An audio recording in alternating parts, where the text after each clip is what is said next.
Hola, ¿qué tal? Muy buenas noches. Buenas noches, doctora Esther Martínez. Pues bienvenidos a esta posada en el tercer día de las posadas para la novela corta. En esta ocasión tenemos el gusto de compartir el espacio, más bien tengo el gusto de compartir el espacio con la doctora Esther Martínez Luna. Entonces sean todos muy bienvenidos. En esta posada nosotros vamos a conversar sobre un periódico y una revista muy especial que se llama Cómico, una revista que comenzó a publicarse en los últimos años del siglo XIX y que trae en su espacio algunas interesantes novedades y experimentos de los que vamos a platicar. Muchas gracias, agradecemos al doctor Gustavo Jiménez la invitación y la oportunidad de compartir este espacio. Buenas noches, doctora. ¿Qué tal? Buenas noches a todos y vamos a dar paso a Dulce para comenzar este diálogo y esta presentación de la novela corta. Muy bien, pues para empezar me gustaría presentarles, hablarles un poquito de lo que fue Cómico en términos generales y en concreto de lo que fue la novela de Los claveles dobles de Ángel de Campo. La revista Cómico apareció en el año de 1898 y duró más o menos hacia 1901. Fue una revista básicamente humorística, satírica, en donde combinó distintos discursos, tanto la parte ilustrada como el humor, los chistes, las bromas, etc. Entonces es una revista particularmente interesante en ese sentido, porque rebasa, digamos, la forma en que se había hecho la ilustración y la caricatura en nuestro país hasta ese momento, de lo que ya existía una importante tradición. Pero en Cómico vamos a tener otras cosas. Esta revista es muy importante porque van a tener entre sus colaboradores a gente como Ángel de Campo Micros y, por supuesto, Amado Nervo. Además, fue dirigida por el escritor Pedro Escalante Palma, que es más conocido por su seudónimo Pierrot, y que poco sabemos de él, aunque ya se está rescatando desde Yucatán, él era yucateco. Él fue escritor de zarzuelas, ¿no? Entonces manejaba mucho el discurso humorístico, que es importante.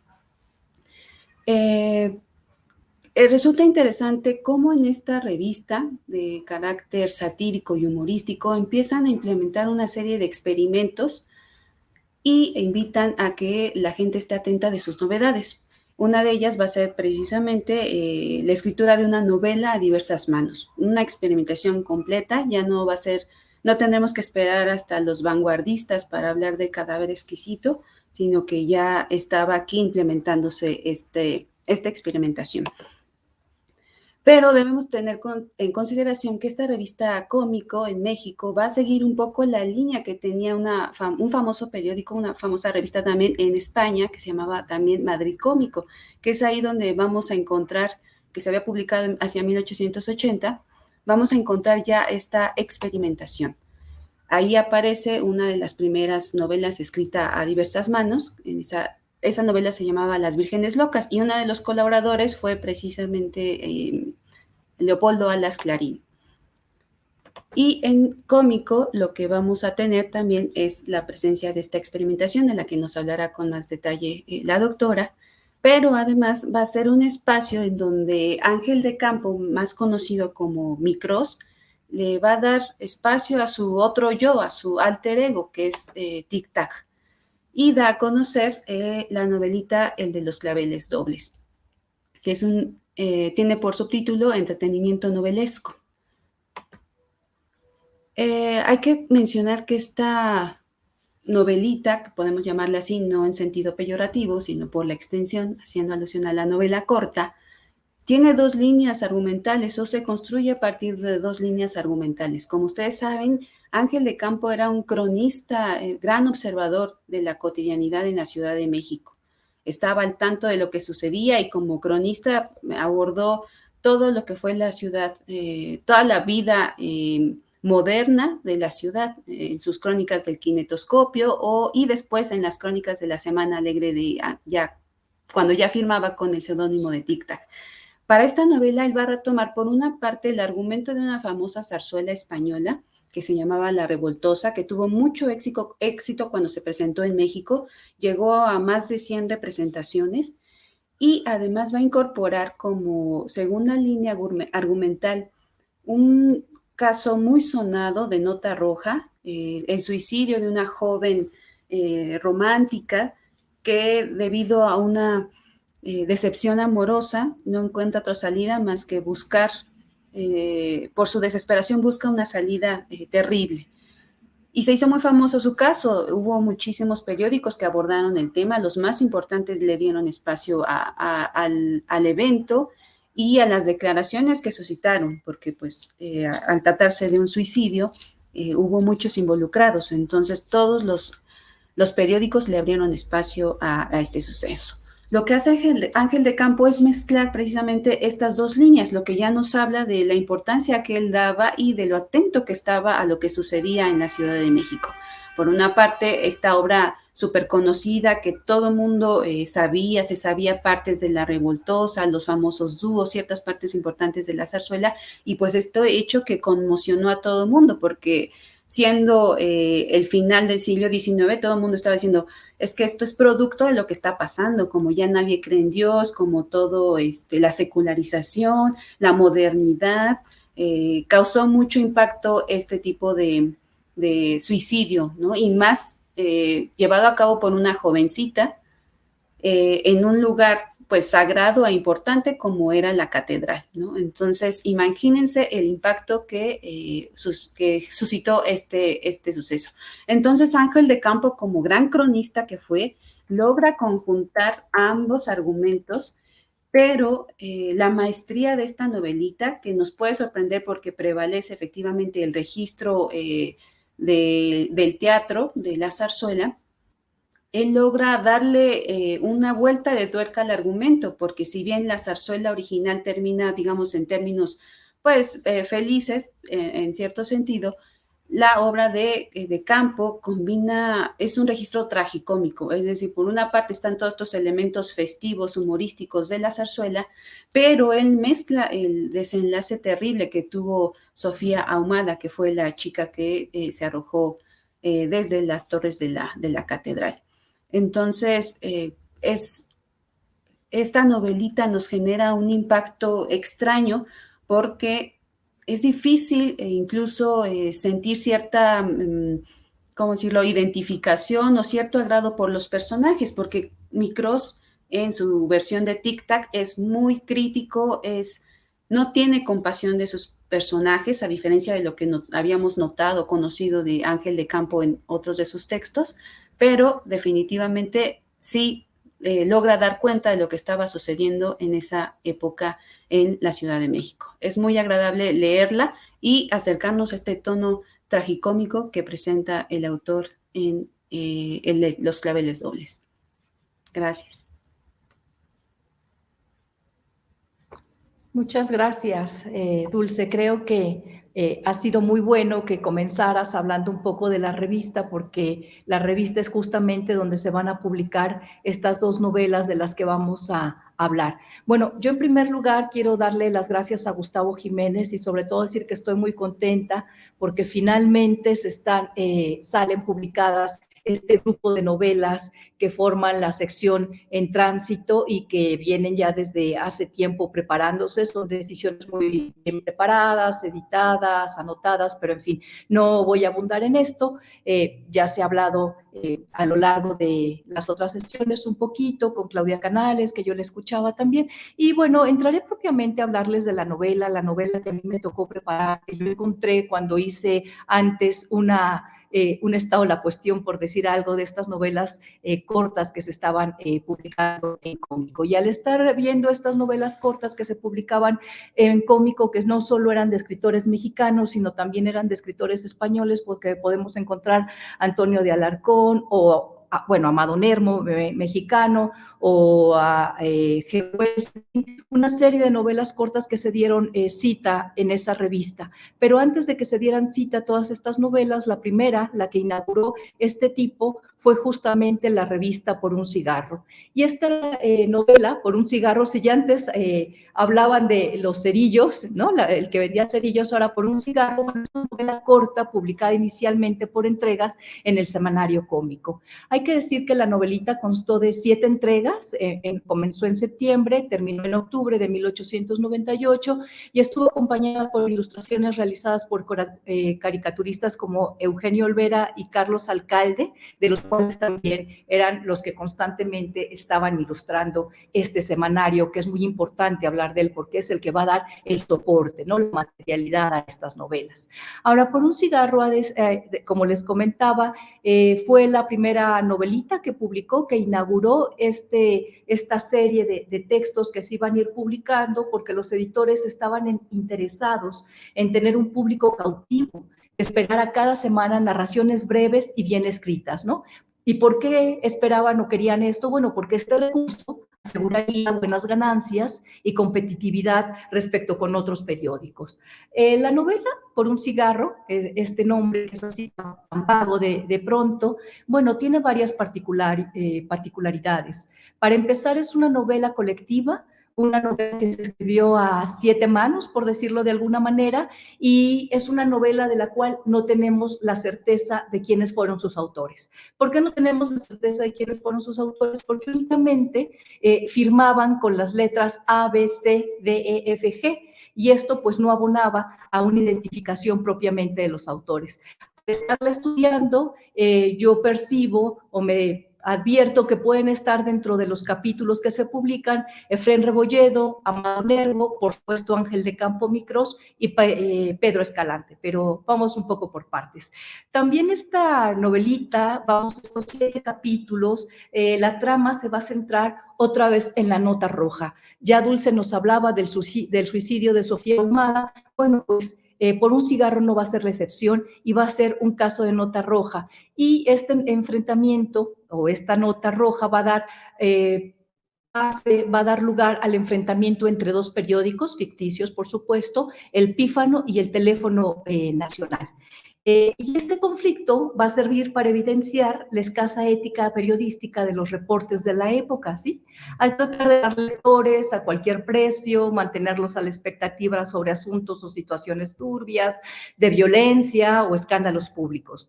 La narración estuvo impregnada de un tono jocoso y satírico, como ya se dijo aquí antes, ¿no? La revista en el mismo nombre lo dice, ¿no? Cómico. Entonces, este tono jocoso y satírico se le va a sumar un aire popular a la novelita, ¿no? Costumbrista, que va a ir planteando enredos de un supuesto asesinato, un niño que aparece muerto en un canasto de ropa sucia en una vecindad del centro de la Ciudad de México. Y a partir del descubrimiento de este cuerpo del delito, todo el mundo va a poder ser culpable.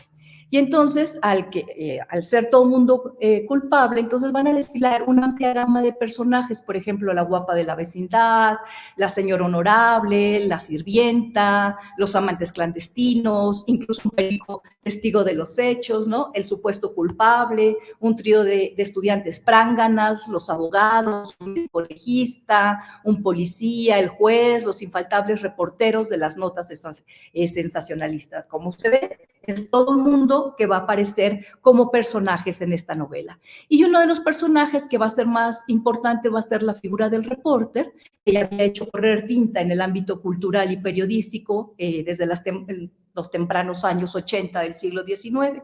Entonces, en ese sentido, esta novelita que se va a publicar en las páginas de Cómico va a venir a insistir en la denuncia de cómo los reporters tergiversaban la realidad y contaban los hechos de manera diferente a como habían sucedido. Y es el caso de uno de los personajes principales, que es don Paco Alcanfrado, un pobre afinador de pianos que desde los primeros párrafos de la novela ya es denostado, criticado y se le achaca el asesinato del niño Atenógenes, ¿no? Eso es por una parte. Por otro lado, en esta novelita que yo les invito a leer, vamos a encontrar que la novela va a abordar con insistencia y de manera bastante humorística las enfermedades que en la época se creían determinaban el comportamiento y, marco comillas, vicioso de las personas, ¿no?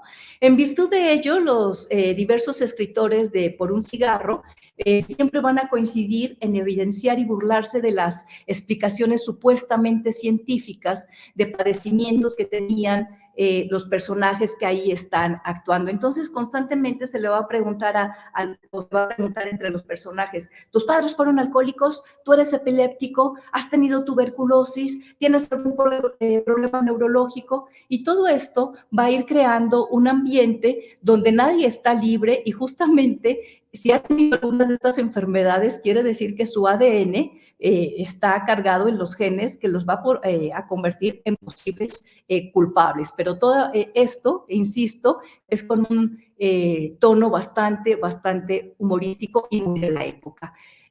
Por otro lado, en el título mismo de la novela, la propia trama ya muestra la pugna, o sea, un cigarro, y la novela nos va a mostrar la pugna que por esos años existían entre las fábricas productoras de cigarros que intentaban dominar el mercado nacional. Me refiero a la cigarrera de Buen Tono y a la tabacalera mexicana. Cuyas diferencias fueron tan grandes que dirimieron públicamente sus disputas en las páginas de la prensa del periodo, ¿no? Mediante cartas, anuncios, a modo de inserciones pagadas, todo ello para justamente ir mostrando las diferencias que tenían. Y en la novela de Por un cigarro se van a mostrar este conflicto y entonces vamos a ver cómo pertenecen los que son culpables, se va a hacer mucha referencia a los famosos cigarros chorritos que se fumaban en la época y entonces justamente a partir de eso se van a mostrar las disputas económicas que existían entre estas empresas. En ese sentido, creo que no es arbitrario y ya casi voy a terminar para dar paso a al diálogo que vamos a tener. En ese sentido, no es arbitrario suponer que los redactores de alguna manera participaron realizando un tipo de publicidad encubierta mediante la escritura de la novela, pues los personajes que aparecen fuman todo el tiempo, a pesar de una enfermedad pulmonar que tienen, en fin, recogen colillas del piso y se fuman el chorrito hasta agotarlo por completo. Entonces, eso también a pensar que estaba encubierta una posible publicidad de índole de los cigarros, de las tabacaleras. Ya por último, muy rápido lo quiero decir, la novela hay que decir que se va construyendo en escenas y estas escenas sobre todo están cargadas de diálogos donde van a notar las confusiones, los malentendidos, las situaciones chuscas y como antes mencionaba, que creo que ahí coincide muchísimo y ahora lo discutiremos, Dulce y yo, bueno, pues hay un ambiente popular, un lenguaje coloquial que va muy de la mano y que esto sin duda nos recuerda a Ángel de Campo Micros. Yo hasta aquí dejaría entonces para seguir abundando y que demos entrada un poco a la discusión. Y yo, Dulce, te preguntaría, dado que conoces las dos obras, conoces mucho a Micros, según tengo entendido, has trabajado muchísimo a Ángel de Campo.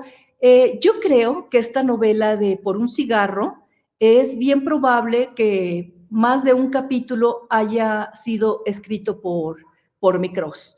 ¿Y en qué me baso? Bueno, pues el uso de este lenguaje popular que era tan característico de él, que también está en el de los claveles dobles, una serie de imágenes que se utilizan y que yo creo que tú podrías abundar mucho más, Dulce, al comparar el tema de los reporters, que tampoco es tan nuevo, ya había estado en La Rumba, por ejemplo.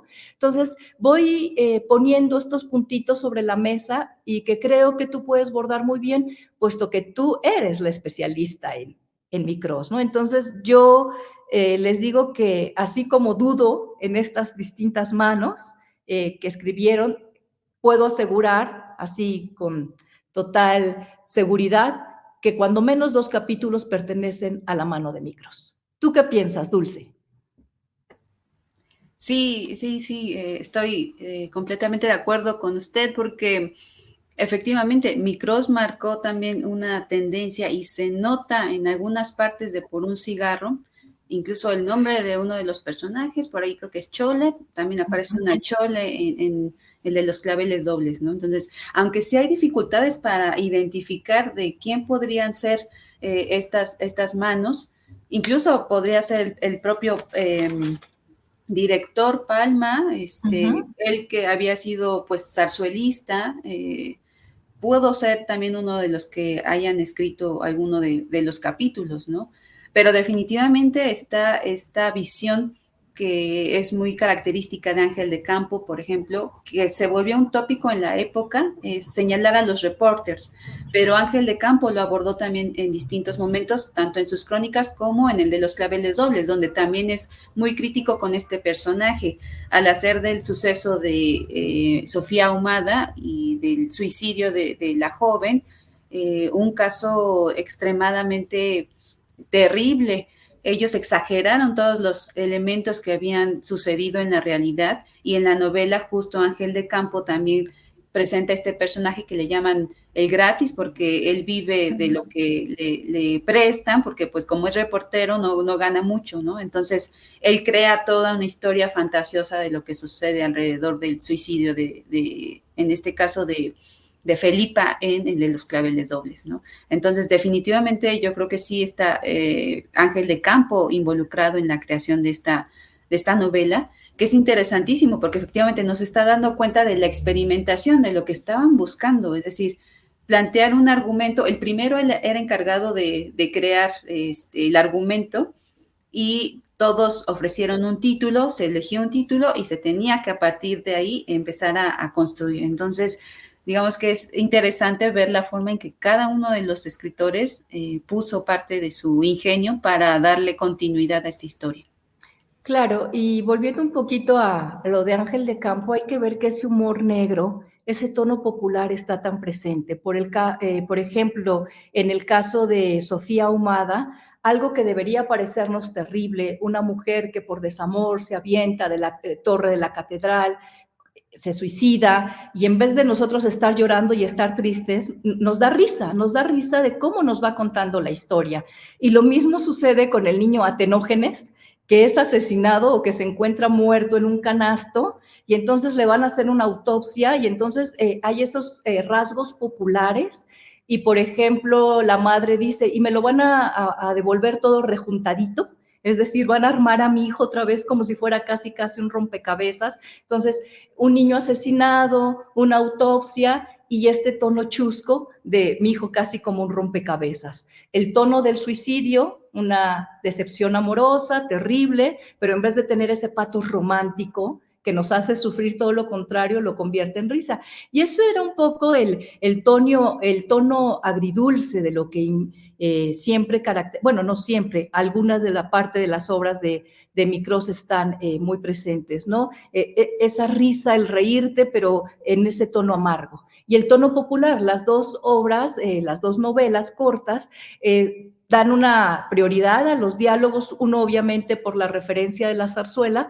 pero también la otra, el diálogo y no narra mucho. Son pequeños lugares como va construyendo los personajes, estos personajes tipo que podríamos hablar, pero tenemos un gran retrato de lo que era el primer cuadro del centro histórico, ¿no? Estas vecindades, la calle de los Parados, y en efecto, como tú lo dices, los personajes se mezclan los nombres, el de Chole con una de las otros personajes. Una palabra que también se usa mucho, pero creo que se utiliza en todo el periódico, es la utilización de los sagitarios para hablar de los reporters que andaban mucho en esa época en las bicicletas y por eso eran una especie de un sagitario, ¿no? La mitad del cuerpo eran las llantas, no aquí como el animal cuando en el sagitario y la parte del hombre. Y eso era un vocabulario que está constantemente en Ángel de Campo, ¿no? Pero, ¿cómo se llama? También creo que es un poco de la época. Uno revisa los editoriales de cómico y ahí se encuentra. No sé, ¿qué más quisieras decir tú, Dulce, al respecto? O en general, de todas las novelas cortas, ¿no? Que ya que estamos hablando de la novela corta, todas las que se publican, el mismo Amado Nervo y El Donador de Almas. Claro, antes de pasar, quizás comentar un poco de esto, decir que efectivamente se notan ciertas constantes que uno como lector de Ángel de Campo puede identificar con él en específico. Esta parte de construcción por cuadros, dándole mayor peso al diálogo y a estas expresiones populares, que lo vemos mucho en el de los claveles dobles, donde vemos que efectivamente de Campo materializa su visión del aprendizaje en la universidad de la calle, ¿no? Que es lo que vemos cuando él en la voz de Tic Tac a lo largo de sus crónicas hace mucho estudio sobre los sonidos, sobre el silbido, de cómo se comunica la gente de la Ciudad de México, de los estratos bajos, a través de los sonidos, a través de los apodos, los sobrenombres, los ruidos, ¿no? Entonces, eso lo vemos reflejado, creo, en ambas novelas, con mayor quizás énfasis en de los claveles dobles, por este interés que tenían los autores de dar cuenta pues de este registro popular, que es lo evidente, porque también era el tono que manejaba este semanario cómico, ¿no? Moverlo en ese nivel, en ese registro, y qué es lo que encontramos en la publicación: chistes, humoradas, dobles sentidos, que vemos mucho, quizás un poco menos por un cigarro, pero sí más en el de los claveles dobles, que nosotros a veces como lectores del siglo XXI nos cuesta trabajo entender el doble sentido de ciertas expresiones o el sentido de algunos chistes que encontramos en estas novelas, ¿no? Pero en general están tan bien construidas, aunque en la primera, con esta experimentación a diversas manos, que nosotros podemos percibir esta risa, esto tragicómico de las dos obras, porque igualmente en el de los claveles dobles, Sofía Humana, bueno, no Sofía Humana, sino el personaje de Felipa es descrita cómo cae, cómo se esparce en los sesos, ¿no? Entonces uno dice, bueno, es que eso ya es demasiado ahondar en ese tipo de detalles, pero justo no lo hacen quizás tanto a la manera naturalista, pero sí con cierto sentido grotesco de ver que esto es lo que está pasando y cómo involucran esa parte grotesca con que debería causar pues no solo asombro, sino también tristeza, cierta compasión, pero generan todo el efecto contrario. Entonces, eso resulta interesante en estas dos obras. Y como hablan mucho, están situadas en el centro de la ciudad, inmediatamente uno puede identificarlo, puede incluso asociar con ciertas películas de la primera mitad del siglo XX. Entonces, estaba recordando, por ejemplo, Nosotros los Pobres, cuando inicia la película, inicia con ¿cómo decirlo? Con este evento teatral. Cuando inicia la película, todos los de la vecindad están cantando, ¿no? Así como lo vemos en el de los claveles dobles, en la zarzuela, es como esta reproducción del ambiente de la vecindad en la Ciudad de México. Entonces, por esa parte, ambas novelas sí nos dan una imagen de cómo eran las colonias pobres o las colonias céntricas de la Ciudad de México. Claro, y por otro lado, retratar una ciudad, pero de un tono, de una manera jocosa, alegre. No vamos a ver ese patos deprimente, ese patos triste, sino todo lo contrario, ¿no? Esa alegría que hay en las vecindades, los chicos escondiéndose, por otro lado, los amantes furtivos manoseándose en el pasillo, escondiéndose, y eso da, y el vocabulario que utiliza Ángel de Campo. Y luego también este juego que existe de mencionar y poner como personaje a Efrén Rebolledo, que también fue otro de los colaboradores de la revista Cómico. Como ya nos quedan menos minutos, yo sobre todo les diré, lean las dos novelas. Hay muchas intertextualidades que las van a encontrar, las van a gozar muchísimo. No quiero dejar de decirles que, por ejemplo, por un cigarro, si ya vimos, vendía cerillos, ahora vean, por un cigarro. Y además esta novela, que es prácticamente inédita hasta ahora, que está circulando gracias al portal de la novela corta, antes estaba en las páginas de Cómico, publicada de manera, pues, por capítulos, por distintas entregas, y hay que leerla. Y también porque hay una gran densidad de un retrato político-social de la época, con lo que comentaba de los reporters, y también esta carga tan fuerte, bueno, la crítica de los reporters, la nota roja y la publicidad, que la publicidad empieza a ser un boom en esa revista en Cómico. Reyes Espíndola justamente explota esa revista para hacer publicidad, y después ahorita no sé, puedo buscar el nombre, no sé si me lo recuerde bien, porque este tipo de hacer este tipo de literatura, de hacer publicidad, después se va a explotar muchísimo, ¿no? Y entonces hacia los años 90, ya hacia los años,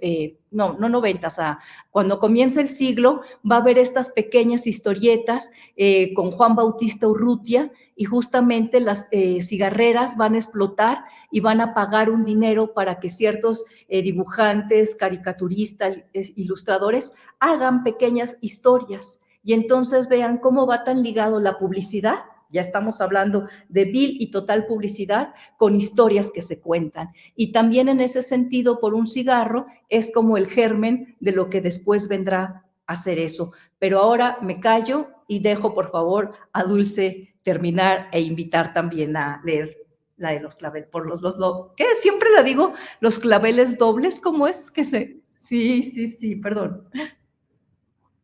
Tu micrófono, Dulce. Sí, no, sí, el de los claveles dobles.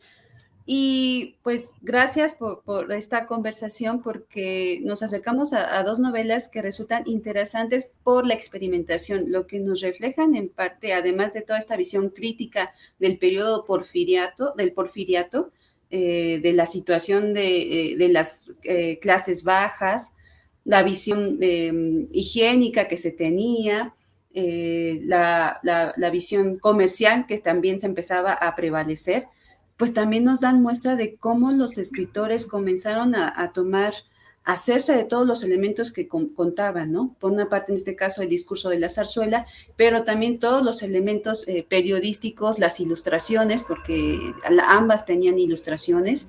Entonces, son novelas interesantes desde ese punto de vista y cómo estos escritores se encargaron de mezclar y conjuntar todos los elementos que estaban a la mano y que los lectores podían consultar en el semanario, ¿no? Entonces, en ese sentido resultan muy interesantes, los invitamos a leerlas, van a pasar un rato muy agradable, quizás no tan compasivo, sino teniendo como esa visión de, bueno, cómo ante estas desgracias mantenían esta visión crítica y risible de las desgracias que sucedían en la Ciudad de México. Entonces, pues agradezco la invitación y la oportunidad de conversar aquí con todos ustedes y con la doctora Esther Martínez. Muchas gracias. No, al contrario, fue un gusto compartir contigo esta conversación. Y no olviden, les hablamos de dos novelas, pero también El Donador de Almas se publica en esa revista Cómico y es de Amado Nervo y también tiene un sentido del humor muy fino, muy interesante, y esa la ha tratado con gran acierto Gustavo Jiménez. Pues muchas gracias y ya les daremos paso a nuestros colegas y que todo esté muy bien. Un gusto, Dulce. Igualmente, Gracias a hasta todos. luego, buenas noches. Chao. Chao.